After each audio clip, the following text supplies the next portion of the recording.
നാളെ കർക്കിടക വാവുബലി പ്രമാണിച്ച് ആലുവയിൽ ശുചീകരണ പ്രവൃത്തികളെല്ലാം കഴിഞ്ഞോ എന്ന് ചോദിച്ചാൽ ഇല്ല എന്നുള്ളതാണ് ഉത്തരം.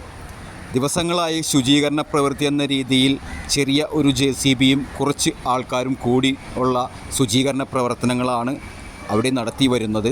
ഇത് ഒരു പരിഹാരമല്ല എന്ന് പലരും ഇതിനെക്കുറിച്ച് പറഞ്ഞിട്ടും കേൾക്കാതെ ഇന്നും തുടരുകയാണ് ശുചീകരണ പ്രവർത്തനങ്ങൾ.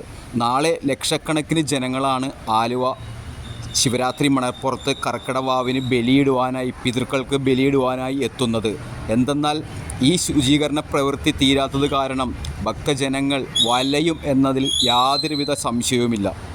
പല പ്രമുഖ വ്യക്തികളും നഗരസഭയോട് ഈ ശോചനീയ അവസ്ഥയെക്കുറിച്ച് പരാതിപ്പെട്ടിട്ടും അത് പരിഹരിക്കാനുള്ള യാതൊരുവിധ നടപടിയും നഗരസഭയുടെ ഭാഗത്തുനിന്ന് ഉണ്ടായില്ല എന്ന് നാട്ടുകാർ പരാതി പറയുന്നു. കേരളത്തിൻ്റെ വിവിധ ഭാഗങ്ങളിൽ നിന്ന് ആലുവ ശിവരാത്രി മണൽപ്പുറത്ത് പിതൃക്കൾക്ക് ബലിയിടുവാനായിട്ട് വരുന്ന അനവധി ലക്ഷക്കണക്കിന് ഭക്തജനങ്ങളെ വലയ്ക്കുന്ന ഒരു തീരുമാനമാണ്, ഒരു കാഴ്ചയാണ് ആലുവ ശിവരാത്രി മണപ്പുറത്ത് നിന്ന് കാണാൻ സാധിക്കുന്നത്.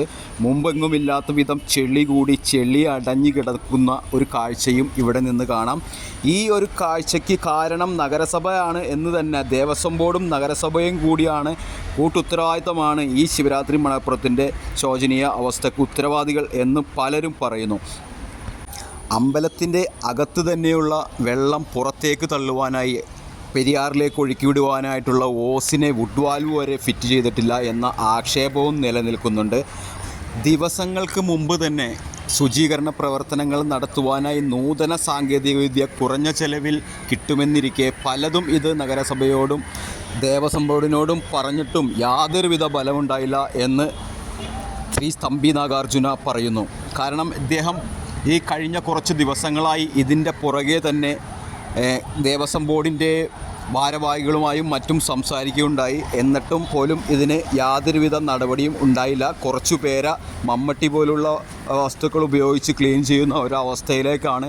ഹൈ പ്രഷറിൽ വെള്ളം ചീറ്റുന്ന പമ്പ് വരെ ഇന്ന് ഉച്ചയോടുകൂടിയാണ് മണപ്പുറത്തെത്തി പമ്പ് ചെയ്യാൻ ആരംഭിച്ചത്. ഇത്ര ദിവസങ്ങൾ ശുചീകരണത്തിനുള്ള ദിവസങ്ങളുണ്ടായിട്ടും മഴ ഉണ്ടായി എങ്കിലും ഇത് വളരെ വൈകാരികമായ ഒരു ചടങ്ങാണ് ശരിക്ക് പിതൃക്കൾക്ക് ബലിയിടുക എന്ന ഇത്. വർഷത്തിലൊരിക്കൽ മരിച്ചുപോയ പിതൃക്കൾക്ക് ഈ ആലുവ ശിവരാത്രി മണൽപ്പുറത്ത് വന്നിരുന്നാണ് പലരും ബലിയിടുന്നത്. ആ ബലിയിടുന്ന പതിവ് നഗരസഭയുടെ ഇതുപോലുള്ള പ്രവൃത്തി കാരണം പലരും മറ്റു സ്ഥലങ്ങളിലേക്ക് മാറുന്നതുമായിട്ട് അവിടുത്തെ നാട്ടുകാർ തന്നെ സാക്ഷ്യപ്പെടുത്തുന്നു.